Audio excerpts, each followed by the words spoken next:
Hi all, welcome back to my channel. ಎಲ್ಲರೂ ಹೇಗಿದ್ದೀರಾ? ಎಲ್ಲರೂ ಚೆನ್ನಾಗಿದ್ದೀರಾ ಅಂತ ಅಂದ್ಕೊಂಡಿದ್ದೀನಿ. ನಾನು ಕೂಡ ತುಂಬಾ ಚೆನ್ನಾಗಿದ್ದೀನಿ. ಸೊ ಇವತ್ತಿನ ವ್ಲಾಗ್ನ ನಾನು ಅಕ್ಷಯ ತೃತೀಯದ ದಿನ ಈವ್ನಿಂಗಿಂದನೇ ಸ್ಟಾರ್ಟ್ ಮಾಡ್ಕೊಂಡಿದ್ದೀನಿ. ಸೊ ಮಾರ್ನಿಂಗ್ ನಾನು ಯಾವ ರೀತಿ ಪೂಜೆ ಮಾಡಿದೆ ಅಂತೆಲ್ಲ ಕೂಡ ನಿಮ್ಮ ಜೊತೆಗೆ ಶೇರ್ ಮಾಡ್ಕೊತೀನಿ. ಸೊ ಇವತ್ತು ಸಿಂಪಲ್ಲಾಗಿ ಈ ರೀತಿ ಸ್ಯಾರಿನ ವೇರ್ ಮಾಡಿದ್ದೆ. ಸೊ ಅಮ್ಮ ಮನೆಯಲ್ಲಿ ಪೂಜೆ ಇತ್ತು, ಹಾಗಾಗಿ ಹೋಗೋಣ ಅಂತ ಹೇಳಿ ಈ ರೀತಿ ಸ್ಯಾರಿನ ವೇರ್ ಮಾಡ್ಕೊಂಡು ಬಂದಿದ್ದೆ. ಸೊ ಇವಾಗ ಆಲ್ರೆಡಿ ಅಮ್ಮ ಮನೆಯಲ್ಲಿ ಇದ್ದೀನಿ. ಸೊ ವಿಡಿಯೋನ ಸ್ಟಾರ್ಟ್ ಮಾಡೋಣ ಅಂತ ಹೇಳಿ ವಿಡಿಯೋನ ಸ್ಟಾರ್ಟ್ ಮಾಡ್ತಾ ಇದ್ದೀನಿ. ಅಕ್ಷಯ ತೃತೀಯ ದಿನ ನಾನು ಯಾವ ರೀತಿಯಾಗಿ ಪೂಜೆನ ಮಾಡಿದೆ ಅಂತ ಹೇಳಿ ನಿಮಗೂ ಕೂಡ ಶೇರ್ ಮಾಡ್ಕೊತೀನಿ. ಸಿಂಪಲ್ಲಾಗಿ ಮಾಡಿದೆ, ಗ್ರ್ಯಾಂಡಾಗಿ ಏನೂ ಇಲ್ಲ. ಸೊ ಮನೆ ಮುಂದೆ ಈ ರೀತಿ ರಂಗೋಲಿನ ಹಾಕ್ಕೊಂಡಿದ್ದೀನಿ. ಸೊ ಹೊಸ್ತಿಲ್ ಮುಂದೆ ಈ ರೀತಿ ರಂಗೋಲಿನ ನೋಡೋದಕ್ಕೆ ಎಷ್ಟು ಚೆಂದ ಅನಿಸುತ್ತೆ ಅಲ್ವಾ?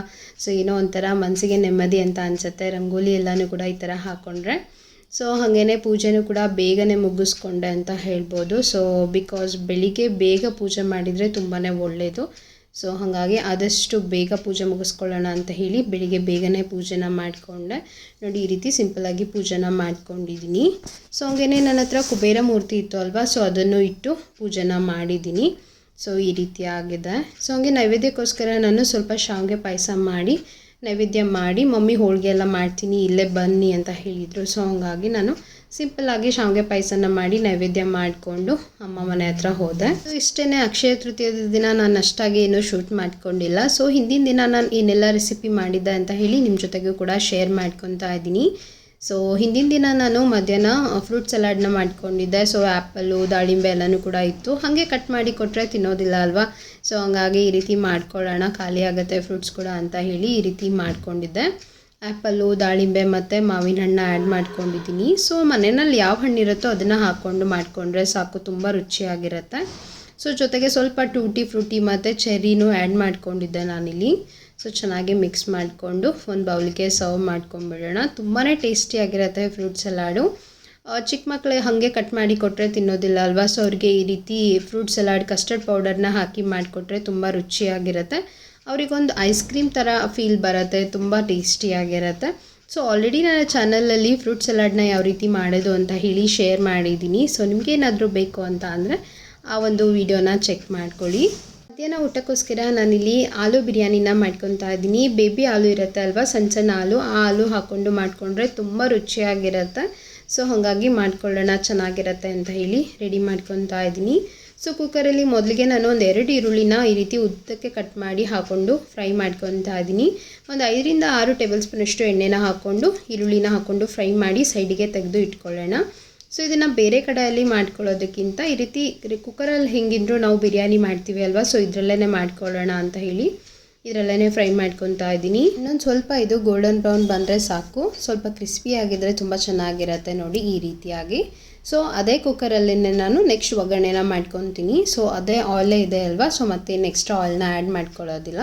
ಸೊ ಅದೇ ಆಯಿಲಲ್ಲೇ ನಾನು ಏಲಕ್ಕಿ, ಲವಂಗ, ಸ್ವಲ್ಪ ಸೋಂಪನ್ನ ಆ್ಯಡ್ ಮಾಡ್ಕೊಂಡಿದ್ದೀನಿ, ಚಕ್ಕೆ ಮತ್ತು ಒಂದು ಪಲಾವ್ ಎಲೆನ ಆ್ಯಡ್ ಮಾಡ್ಕೊತಾ ಇದ್ದೀನಿ. ಸೊ ಒಂದು 2 ಸೆಕೆಂಡ್ ಇದನ್ನು ಎಣ್ಣೆನಲ್ಲೇ ಫ್ರೈ ಮಾಡ್ಕೊಳ್ಳೋಣ. ನೆಕ್ಸ್ಟು ನಾನು ಇದಕ್ಕೆ ಒಂದು ಈರುಳ್ಳಿ ಮತ್ತು 2 ಹಸಿರು ಮೆಣಸಿನ್ಕಾಯಿನ ಕಟ್ ಮಾಡಿ ಸೇರಿಸ್ಕೊಂಡಿದ್ದೀನಿ. ಸೊ ಇದನ್ನು ಕೂಡ ಒಂದು ಲೈಟಾಗಿ ಒಂದು 2 ನಿಮಿಷ ಎಣ್ಣೆಯಲ್ಲಿ ಫ್ರೈ ಮಾಡ್ಕೊಳ್ಳೋಣ. ನೆಕ್ಸ್ಟು ನಾನು ಇದಕ್ಕೆ 2 ಟೊಮ್ಯಾಟೋನ ಕಟ್ ಮಾಡಿ ಸೇರಿಸ್ಕೊತಾ ಇದ್ದೀನಿ. ಬಿರಿಯಾನಿ ಅಂತ ಅಂದರೆ ಟೊಮ್ಯಾಟೊ ಇದ್ರೇ ತುಂಬ ರುಚಿಯಾಗಿರುತ್ತೆ. ಸೊ ಇದನ್ನು ಚೆನ್ನಾಗಿ ಮಿಕ್ಸ್ ಮಾಡಿಕೊಂಡು ಸ್ವಲ್ಪ ಸಾಲ್ಟ್ನ ಹಾಕೊತಾ ಇದ್ದೀನಿ, ಟೊಮ್ಯಾಟೊ ಬೇಗ ಸಾಫ್ಟ್ ಆಗಲಿ ಅಂತ ಹೇಳಿ. ನೆಕ್ಸ್ಟು ನಾನು ಇದಕ್ಕೆ ಒಂದು 7 ಬೇಬಿ ಪೊಟ್ಯಾಟೋಸ್ನ ಆ್ಯಡ್ ಮಾಡ್ಕೊತಾ ಇದ್ದೀನಿ. ಚಿಕ್ಕ ಚಿಕ್ಕ ಸೈಜಲ್ಲಿ ಆಲೂಗಡ್ಡೆ ಇರುತ್ತೆ ಅಲ್ವಾ? ಸೊ ಸ್ವಲ್ಪ ನಾನು ಅದನ್ನು ಚಾಕುವಿಂದ ಕಟ್ ಮಾಡಿ ಸೇರಿಸ್ಕೊಂಡಿದ್ದೀನಿ. ಅಂದರೆ ಪೂರ್ತಿಯಾಗಿ ಅಲ್ಲ, ಸ್ವಲ್ಪ ಅಂದರೆ ಒಳಗಡೆ ಎಲ್ಲ ಮಸಾಲ, ಉಪ್ಪು ಎಲ್ಲ ಹೀರ್ಕೊಳ್ಳಿ ಅಂತ ಹೇಳಿ. ಆಲೂಗಡ್ಡೆನ ಒಂದು 5 ನಿಮಿಷ ಎಣ್ಣೆಯಲ್ಲಿ ಚೆನ್ನಾಗಿ ಫ್ರೈ ಮಾಡಿಕೊಂಡ್ರೆ ತುಂಬಾ ಸಾಫ್ಟಾಗಿ ಬೇಯುತ್ತೆ, ತಿನ್ನೋವಾಗೂ ಕೂಡ ತುಂಬ ರುಚಿಯಾಗಿರುತ್ತೆ. ನೆಕ್ಸ್ಟು ಸ್ವಲ್ಪ ಡ್ರೈ ಮಸಾಲೆಗಳನ್ನ ಆ್ಯಡ್ ಮಾಡ್ಕೊಳ್ಳೋಣ. 1/4 ಚಿಟಿಕೆಯಷ್ಟು ಅರಿಶಿನ ಪುಡಿ, 1 ಟೇಬಲ್ ಸ್ಪೂನಷ್ಟು ಅಚ್ಚ ಖಾರದ ಪುಡಿ ಮತ್ತು 1 ಟೇಬಲ್ ಸ್ಪೂನಷ್ಟು ಧನಿಯಾ ಪೌಡರು, ಹಾಗೆಯೇ 1 ಟೇಬಲ್ ಸ್ಪೂನಷ್ಟು ಗರಂ ಮಸಾಲಾನ ಆ್ಯಡ್ ಮಾಡ್ಕೊಂಡಿದ್ದೀನಿ. ಸೊ ಇದನ್ನು ಚೆನ್ನಾಗಿ ಮಿಕ್ಸ್ ಮಾಡ್ಕೊಂಬಿಡೋಣ. ಸೊ ಈ ಬಿರಿಯಾನಿ ಅಂತೂ ತುಂಬ ರುಚಿಯಾಗಿರುತ್ತೆ. ಸೊ ನಾನು ಹೊರಗಡೆ ಹೋಟೆಲ್ನಲ್ಲಿ ತಿಂದಿದ್ದೆ, ಮನೆಯಲ್ಲಿ ಟ್ರೈ ಮಾಡಿರಲಿಲ್ಲ. ಸೊ ಇವತ್ತು ಮನೆಯಲ್ಲಿ ಟ್ರೈ ಮಾಡಿದ್ದೆ ಅಲ್ವಾ, ತುಂಬ ರುಚಿಯಾಗಿ ಬಂದಿತ್ತು. ಸೇಮ್ ನಮಗೆ ಹೋಟೆಲ್ನಲ್ಲಿ ಯಾವ ರೀತಿ ಬಿರಿಯಾನಿ ಕೊಡ್ತಾರೆ ಅದೇ ರೀತಿ ಟೇಸ್ಟ್ ಬಂದಿತ್ತು. ಖಂಡಿತ ನೀವು ಕೂಡ ಈ ರೆಸಿಪಿನ ಟ್ರೈ ಮಾಡಿ ನೋಡಿ. ಮಸಾಲ ಜೊತೆಗೂ ಕೂಡ ಆಲೂಗಡ್ಡೆನ ನಾನು ಒಂದು 2 ನಿಮಿಷ ಎಣ್ಣೆಯಲ್ಲಿ ಫ್ರೈ ಮಾಡ್ಕೊಂಡಿದ್ದೀನಿ. ನೆಕ್ಸ್ಟು ನಾನು ಇದಕ್ಕೆ 1 ಕಪ್ ಆಗೋಷ್ಟು ಮೊಸರನ್ನ ಆ್ಯಡ್ ಮಾಡ್ಕೊತಾ ಇದ್ದೀನಿ. ಸೊ ಸ್ವಲ್ಪ ಹುಳಿ ಇಲ್ಲದೆ ಇರೋಂಥ ಮೊಸರನ್ನ ಆ್ಯಡ್ ಮಾಡ್ಕೊಳ್ಳಿ, ಬಿಕಾಸ್ ಟೊಮ್ಯಾಟೋನು ಕೂಡ ಹಾಕಿರ್ತೀವಿ ಅಲ್ವಾ, ತುಂಬ ಹುಳಿ ಆಗಿಬಿಡತ್ತೆ.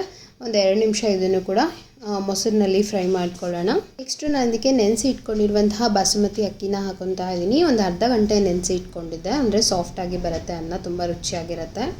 ಸೊ 1 ಕಪ್ಪಷ್ಟು ಅಕ್ಕಿಗೆ ನಾನಿಲ್ಲಿ ಒಂದು ಅರ್ಧ ಅಥವಾ ಮುಕ್ಕಾಲು ಕಪ್ಪಷ್ಟು ಮಾತ್ರ ನೀರನ್ನ ಹಾಕೊತಾ ಇದ್ದೀನಿ. ಸ್ವಲ್ಪ ನೀರನ್ನ ಕಡಿಮೆ ಬೇಕು ಅಲ್ವಾ ಬಾಸುಮತಿ ಅಕ್ಕಿಗೆ, ಸೊ ಹಾಗೆಯೇ ಮೇಲ್ಗಡೆಯಿಂದ ಸ್ವಲ್ಪ ಫ್ರೈ ಮಾಡಿರೋಂತಹ ಆನಿಯನ್ಸು ಮತ್ತು ಕೊತ್ತಂಬರಿ ಸೊಪ್ಪನ್ನ ಹಾಕ್ಕೊಂಡು ಲೀಡ್ನ ಕ್ಲೋಸ್ ಮಾಡ್ಕೊಂಬಿಡೋಣ. 2 ವಿಸಿಲ್ ಹಾಕಿಸ್ಕೊಂಡ್ರೆ ಸಾಕಾಗತ್ತೆ. ತುಂಬ ರುಚಿಯಾಗಿ ಮತ್ತು ಟೇಸ್ಟಿಯಾಗಿರುವಂತಹ ಬಿರಿಯಾನಿ ರೆಡಿ ಆಗುತ್ತೆ. ಸೊ ನೋಡಿ, ನಾನಿಲ್ಲಿ ಒಂದು ಪ್ಲೇಟಿಗೆ ಇದನ್ನು ಸರ್ವ್ ಮಾಡ್ಕೋತಾ ಇದ್ದೀನಿ. ಶಾರ್ಟ್ಸಲ್ಲಿ ನಾನು ಆಲ್ರೆಡಿ ಅಪ್ಲೋಡ್ ಮಾಡಿದ್ದೀನಿ, ನೀವು ನೋಡಿರ್ಬೋದು ಅಂತ ಅನಿಸುತ್ತೆ. ಸೊ ಶಾರ್ಟ್ಸಲ್ಲಿ ವಿಡಿಯೋ ಮಾಡ್ಕೊಳ್ಳೋಣ ಅಂತ ಹೇಳಿ ನಾನು ಈ ರೀತಿ ಪ್ಲೇಟಿಗೆ ಸರ್ವ್ ಮಾಡಿಕೊಂಡು ತೋರಿಸ್ತಾ ಇದ್ದೀನಿ. ತುಂಬಾ ಟೇಸ್ಟಿಯಾಗಿತ್ತು ಬಿರಿಯಾನಿ. ಟೇಸ್ಟ್ ಅಂತೂ ಖಂಡಿತ ನೀವು ರೆಸಿಪಿನ ಟ್ರೈ ಮಾಡಿ. Welcome back to next day. So next day ವ್ಲಾಗ್ನು ಕೂಡ ನಾನು ಇದ್ರ ಜೊತೆಗೇ ಅಟ್ಯಾಚ್ ಮಾಡ್ತಾ ಇದ್ದೀನಿ. ಸೊ ಮಧ್ಯಾಹ್ನ ಮಮ್ಮಿ ಮನೆಗೆ ಬಂದಿದ್ದೆ, ಸಿಕ್ಕಾಪಟ್ಟೆ ಮಳೆ ಇತ್ತು ಅಂತ ಹೇಳ್ಬೋದು. ನೋಡಿ, ಕ್ಲೈಮೇಟ್ ಕೂಡ ಎಷ್ಟು ಚೆನ್ನಾಗಿ ಕಾಣಿಸ್ತಾ ಇದೆ ಅಂತ ಹೇಳಿ, ಫುಲ್ ಕೂಲ್ ಆಯಿತು ಅಂತ ಹೇಳ್ಬೋದು. ನಮ್ಮ ಹುಬ್ಳಿ 4 to 5 hours ಮಳೆ ಆಗಿದೆ, ಬಟ್ ಚೆನ್ನಾಗಿ ಅನಿಸುತ್ತೆ ಮಳೆ ಆದರೆ ಸಮ್ಮರಲ್ಲಿ. ಸೊ ಹಾಗೇ ಇವತ್ತಿನ ದಿನಾನೇ ಮಮ್ಮಿ ಅಪ್ಪಾಜಿ ಕೂಡ ಟ್ರಿಪ್ಪಿಗೆ ಹೋಗ್ತಾ ಇದ್ದಾರೆ. ಸೊ ಹಂಗಾಗಿ ಅವ್ರನ್ನ ಕಳ್ಸೋಣ ಅಂತ ಹೇಳಿ ಬಂದಿದ್ದೆ. ಅವರು ಹೋಗೋಂಥ ದಿನಾನೇ ಸಿಕ್ಕಾಪಟ್ಟೆ ಮಳೆ ಇತ್ತು ಅಂತ ಹೇಳ್ಬೋದು. ಸೊ ಎಲ್ಲರೂ ಕೂಡ ಮಳೆನಲ್ಲಿ ತೊಯ್ಸ್ಕೊಂಡ್ಬಿಟ್ಟಿದ್ವಿ, ನೋಡ್ಬೋದು ನೀವು ಇಲ್ಲಿ.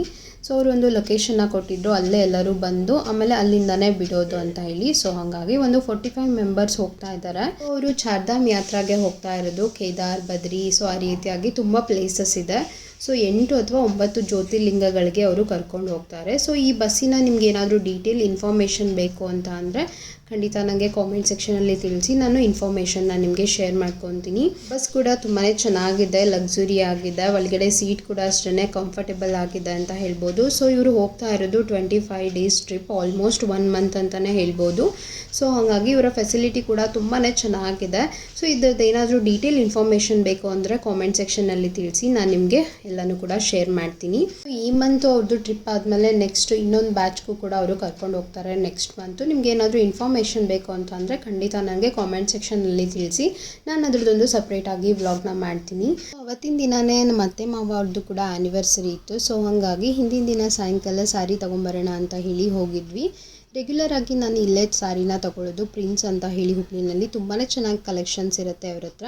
ಸೊ ಇದು ಬನಾರಸ್, ಸಾಫ್ಟ್ ಬನಾರಸ್ಸು, ತುಂಬಾ ಚೆನ್ನಾಗಿದೆ, ಕ್ರಶ್ ಇದೆ ಕ್ಲಾತು.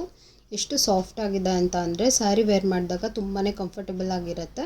ಬ್ಲೂ ಕಲರ್ ಸ್ಯಾರಿನ ತೊಗೊಂಡ್ವಿ. ಒಳಗಡೆ ಸ್ವಲ್ಪ ಸೆರ್ಗಲ್ಲಿ ಆರೆಂಜ್ ಕಲರ್ ಕಾಂಬಿನೇಷನಲ್ಲಿ ಕೊಟ್ಟಿದ್ದಾರೆ, ತುಂಬ ಚೆನ್ನಾಗಿದೆ ಸ್ಯಾರಿ. ಹಾಗೆಯೇ ತುಂಬ ಸಾಫ್ಟ್ ಆಗಿದೆ, ಅವರಿಗೆ ಸಾಫ್ಟ್ ಆಗಿರೋಂಥ ಸ್ಯಾರಿ ಅಂದರೆ ತುಂಬ ಇಷ್ಟ. ಸೊ ಹಂಗಾಗಿ ಈ ರೀತಿ ತೊಗೊಂಡ್ವಿ. ಹಾಗೆಯೇ ಇದು ಬ್ಲ್ಯಾಕ್ ಕಲರ್ ಸ್ಯಾರಿನ ನಾನು ತೊಗೊಂಡೆ, ತುಂಬ ಚೆನ್ನಾಗಿದೆ ಅದನ್ನು ಕೂಡ. ಸೇಮ್ ಬ್ಲ್ಯಾಕಲ್ಲಿನೇ ಬ್ಲೂ ಕಲರು ಅಥವಾ ಬೇರೆ ಕಲರ್ ಇರಲಿಲ್ಲ, ಇದು ಒಂದೇ ಪೀಸ್ ಇತ್ತು. ಸೊ ಹಂಗಾಗಿ ನಾನು ಇದನ್ನು ಬ್ಲ್ಯಾಕ್ ಕಲರ್ ತೊಗೊಂಡೆ, ತುಂಬಾ ಇಷ್ಟ ಆಯಿತು ನನಗೆ.